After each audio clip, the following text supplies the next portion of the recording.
Hello दोस्तों, स्वागत है आपका आपके अपने YouTube channel create wealth with Atul में। मैं हूं आपका दोस्त अतुल गोयल।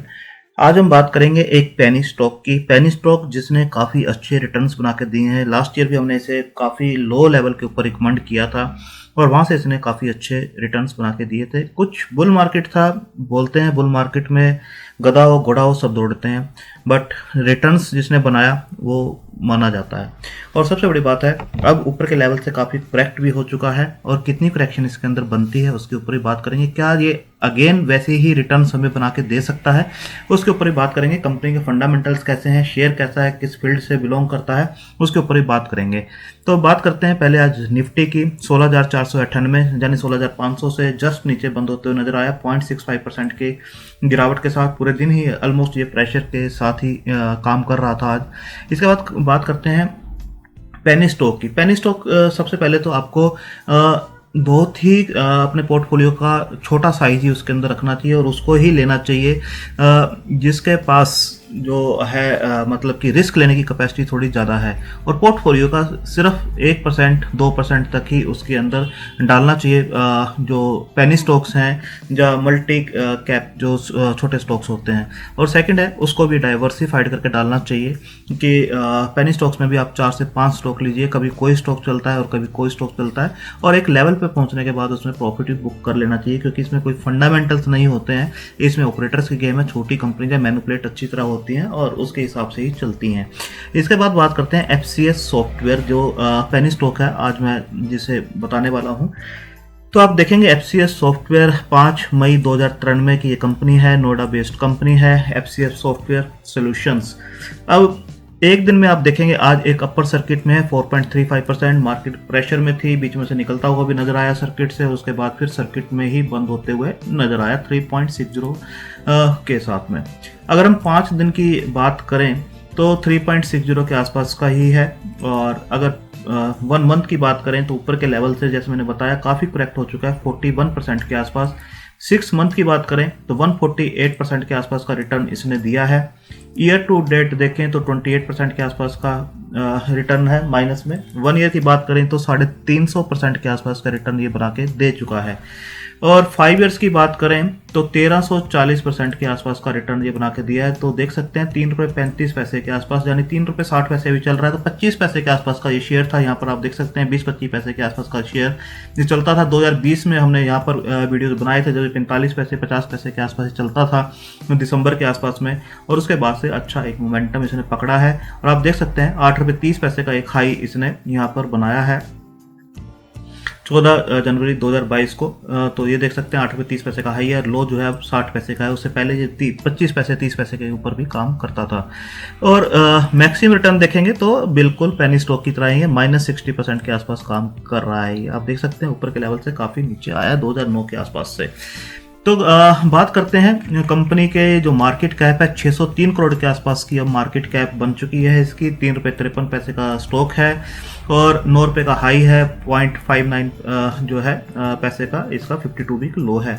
₹1.75 की इसकी जो है बुक वैल्यू है, वहाँ से ऑलमोस्ट ये डबल के ऊपर काम करता हुआ नजर आ रहा है। ROCE 1.13% की है और ROE जो है माइनस में है 0.04। कंपनी के फंडामेंटल्स ज़्यादा अच्छे आपको नज़र नहीं आ रहे होंगे। यहाँ पर देखेंगे तो 200 DMA के ऊपर ही स्टॉक जो है आप देखेंगे पिछले मार्च 2021 से इसने जो है 200 DMA को ब्रेक नहीं किया है और उसके ऊपर ही हमेशा काम किया है। यहाँ देखेंगे यहाँ सपोर्ट लेता हुआ नजर आया बार बार, अगेन यहाँ पर सपोर्ट लिया है इसने, अगेन यहाँ सपोर्ट लिया और फिर देखेंगे कि ऑलमोस्ट अभी जो है ₹3.60 के आसपास का इसका जो है प्राइस चल रहा है और ₹3 के आसपास इसका 52 वीक लो है।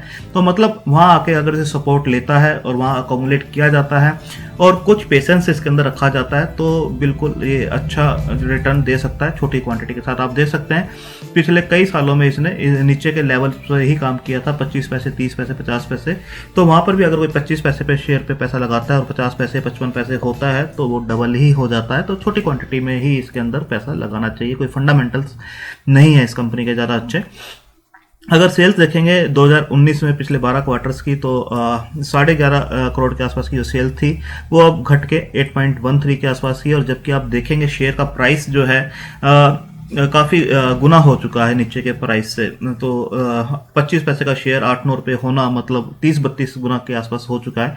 और नेट प्रॉफिट्स देखेंगे तो इस क्वार्टर में भी माइनस में थे, पिछले क्वार्टर में भी माइनस थे, और मार्च क्वार्टर में भी इसमें माइनस थे। बीच में 1-2 क्वार्टर जो है प्लस में होते हैं, उसके बाद अच्छा माइनस भी चला जाता है। यहाँ पर देखेंगे अदर इनकम की वजह से ज़्यादा माइनस था, जो 15 करोड़ के आसपास का लॉस था।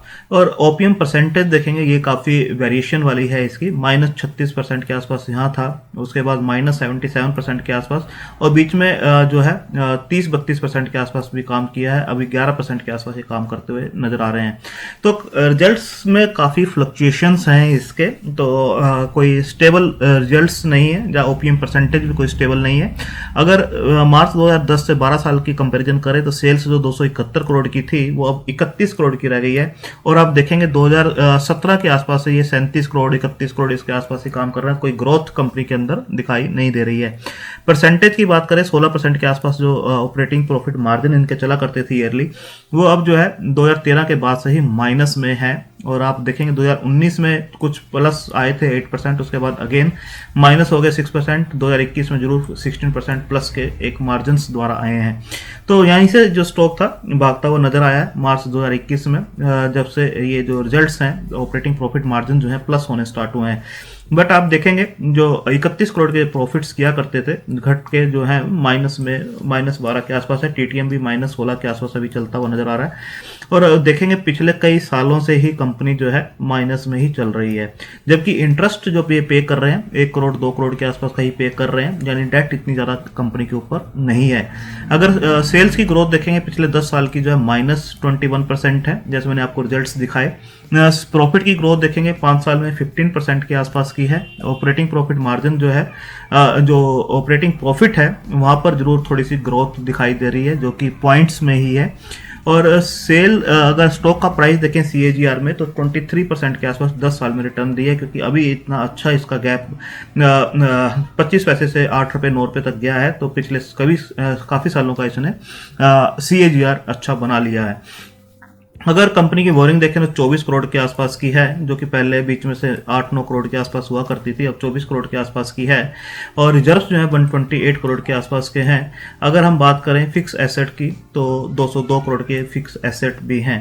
तो ओवरऑल देखें तो रिजल्ट्स में बहुत ज़्यादा फ्लक्चुएशंस हैं, और इस टाइप की जो फ्लक्चुएशंस होती हैं वो अच्छी नहीं होती हैं। अगर आप देखें शेयर कैपिटल भी जो 53 करोड़ के आसपास की थी वो 171 करोड़ के आसपास पहुँचती हुई नजर आ रही है। इसके बाद प्रमोटर्स की होल्डिंग देखेंगे तो 19.65% के आसपास थी, और वो अभी भी एज इट इज बनी हुई है 2019 से पिछले 12 क्वार्टर से। डीआई का कोई भी स्टेक इसके अंदर नहीं है। गवर्नमेंट का 0.03% के आसपास है, बाकी सब पब्लिक के पास स्टेक इसका है, जिसमें कुछ मजबूत हाथों में है 18-20% के आसपास, और 60% के आसपास देखें तो पब्लिक के पास स्टेक है। बाकी प्रमोटर के पास भी बहुत कम स्टेक है, और जो छोटे हैं उनके पास भी काफ़ी कम स्टेक इसके अंदर नज़र आ रहा है। अब बात करें जो आप यहाँ पर देखेंगे जो डिलीवरी वॉल्यूम्स हैं वो 1 करोड़ के आसपास के वॉल्यूम्स इसके अंदर रहे थे, और 100% की डिलीवरी थी। और एवरेज वॉल्यूम भी देखें एक हफ्ते का तो 80 लाख के आसपास का वॉल्यूम हुआ था। और जैसे 3 रुपये का स्टॉक है तो वॉल्यूम आप देख सकते हैं किस हिसाब से वॉल्यूम्स हैं इसके। 1 मंथ का देखेंगे तो 90 लाख के आसपास का वॉल्यूम है। 3 इयर्स का जैसे मैंने बताया 1700 करोड़ % के आसपास का रिटर्न इसने निकाल के दिया है। 1 ईयर का भी 380% के आसपास निकाल के दिया है। तो पेनी स्टॉक को पेनी स्टॉक की तरह ही ट्रीट करना चाहिए, रिटर्न्स जहाँ मिले वहाँ से निकल जाना चाहिए। तो इसके बाद अगर देखें FCS को चार्ट के ऊपर अगर देखें हम, तो ये 1 डे का चार्ट मैंने लगा रखा है। स्टडीज को हम हटा देते हैं क्योंकि इसके अंदर कोई फंडामेंटल काम नहीं करते हैं कि RSI कहाँ पर है और MACD कहाँ पर है। तो आप देखेंगे कि जो ये स्टॉक था यहाँ पर काफ़ी नीचे काम कर रहा था उस टाइम पे 2020-21 में। आप देखें यहाँ पर 20-25 पैसे जो मैंने बताया 2019 में, धीरे धीरे स्टेप अप हुआ, अगेन यहाँ पर स्टेप अप हुआ है, यहाँ पर फिर अगेन स्टेप अप हुआ है नीचे के लेवल से। देखिए यहाँ से स्टेप अप हुआ, फिर यहाँ पर स्टेप अप हुआ, यहाँ पर स्टेप अप, यहाँ पर भी स्टेप अप। तो यहाँ पर अगर ये बेस बनाता है 3 रुपये के आसपास, जो इसका 200 DMA भी बनता है, तो बिल्कुल 3 रुपये के आसपास अकोमुलेट किया जा सकता है। बट अगर 3 रुपये को ब्रेक करता है तो ये स्टॉक अगेन जो है आपको इसी रेंज में आता हुआ नजर आएगा, जो कि इसकी सवा रुपये 1.5 रुपये के आसपास की 1.25 1.5 के आसपास बनती है, वहाँ पर आता हुआ नजर आएगा। यानी 3 रुपये से आधा भी शेयर हो सकता है। बट अगर ये यहाँ पर स्टेबल होता है कुछ टाइम, तो आपको पेशेंस ऐसे शेयर्स में रखनी पड़ेगी और आपको 3-4 टाइप के शेयर्स लेने होंगे, क्योंकि ये अब यहाँ पे कंसोलिडेट करेगा। जब भी कोई इस टाइप की बुल मार्केट आएगी जिसके अंदर पेनी स्टॉक्स भागते हैं, तभी ये भागता हुआ नजर आएगा। अदरवाइज अगर ब्रेक करता है 3 रुपये को, ये अगेन 1.5 के आसपास आता हुआ नजर आएगा।